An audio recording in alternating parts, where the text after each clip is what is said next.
हम इस्लामाबाद नगीना मस्जिद के पीछे रहते हैं। गुलाम रसूल हाफिज मोहम्मद अय्यूब। उस घर में हम रात को 10 बजे बिस्तर पर सोने गए। जब सो गए एकदम बेखबर, तो रात को 2 या 2:30 के दरमियान कोई आकर हमारा दरवाज़ा के खोल कर या तो फिर जाली के ऊपर से डालकर चले गए। क्या डाले? तेज़ाब। फिर हम गीला लगा तो हम चिल्लाते, बेटी माँ और आदमी तीनों उठे, दरवाज़ा खोलने की कोशिश कर रहे तो बाहर से सिकड़ी लगा दी, जबकि हमने अंदर से सोने के टाइम कभी भी सिकड़ी नहीं लगाई। तो फिर अब चिल्लाते चिल्लाते दादी ने दरवाज़ा खोला। फिर हम बाहर निकले, वो दरवाज़ा खोले, फिर हम बाहर निकले। फिर बाहर निकल कर सबको आवाज़ दी तो फिर सब लोग जमा हुए। कितने लोगों को तकलीफ हुई? कितने लोग? हम 3 लोगों को ही सिर्फ तकलीफ हुई। अब बाजू में सासू जी और जेठानी का लड़का हुआ था, वो एकदम इत्मीनान से, उनको जब हम चिल्लाए तो उनको मालूम हुआ कि ये सब क्या है, धुआं उठ रहा है, उनको खांसी आने लगी। हमको दिखाई नहीं दे रहा था कि हम कैसे बाहर निकले, लेकिन जैसे वैसे पकड़ के हम फिर चिल्लाते हुए बाहर निकले। कितना होगा लिक्विड जो उन्होंने फेंके थे तेज़ाब, वो कितना होगा? 1 बाटली होगा? बहुत ज़्यादा होगा? धुआं निकल रहा है, इसका मतलब ज़्यादा था क्या? हाँ, ज़्यादा हो सकता है। बच्ची पूरी भीगी हुई थी और आदमी भी, यानी पूरा सर, कमर और चेहरे पर गीला हुआ था। रोड पे निकलने के बाद धुआं निकल रहा था।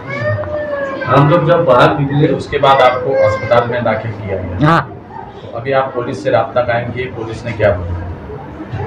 पुलिस ने वही तहकीक की कि क्या आपको कोई यानी घर में कुछ है क्या अनबन? बोली नहीं, कभी भी इस साल में हम किसी से अनबन नहीं किए।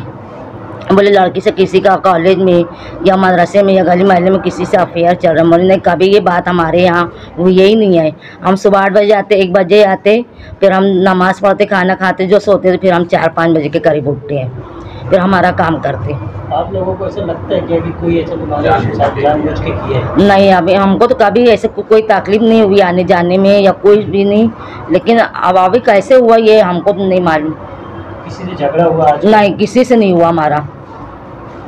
रात में तकरीबन 2:30 बजे के करीब में नगीना मस्जिद इस्लामाबाद एक बहुत दिल दहला देने वाला हादसा हुआ है।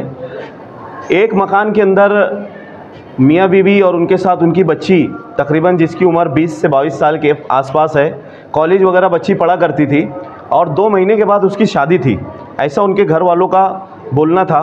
रात में 2:30 बजे के करीब में उसके चेहरे के ऊपर, किचन के ऊपर एक खिड़की थी, खिड़की के ऊपर से किसी ने एसिड वगैरह फेंक के उन लोगों को बुरी तरीके से ज़ख्मी कर दिया, जिसमें सबसे ज़्यादा अगर ये हादसे में अगर ज़ख्मी हुई है तो उनकी बच्ची, उसका पूरा चेहरा ख़राब हो चुका है, दोनों आँख से उसको धुंधला दिखाई दे रहा है और उसके वालिद साहब उसके बाद ज़्यादा ज़ख्मी हुए हैं।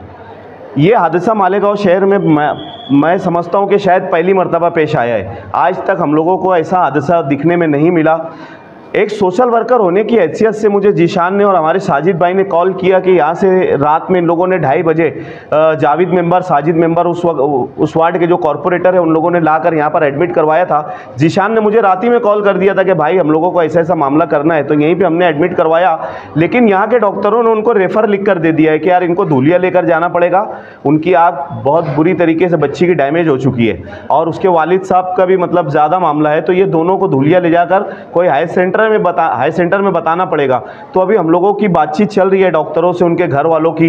अभी पुलिस डिपार्टमेंट के यहाँ पे डीवाईएसपी साहब वगैरह और पीआई साहब, किला सेक्शन के पीआई साहब भी यहाँ पर आकर गए। उन लोगों ने देखा और उनके घर वालों को आश्वासन दिया कि हम जल्द से जल्द आरोपी पकड़ने की कोशिश करेंगे। हम लोगों का भी, सोशल वर्करों का, मालेगांव वालों का, शहरियान का भी ये मुतालबा है कि यह हादसा तो मालेगांव शहर में पहली मरतबा पेश आया है, मालेगांव में ऐसे दोबारा कोई हादसा पेश ना आए, इसके लिए हम लोग अपील करते हैं पुलिस डिपार्टमेंट से कि वो जल्द से जल्द आरोपी को पकड़े और पकड़ने के बाद उसको सख्त से सख्त सज़ा देने का काम करे। शुक्रिया।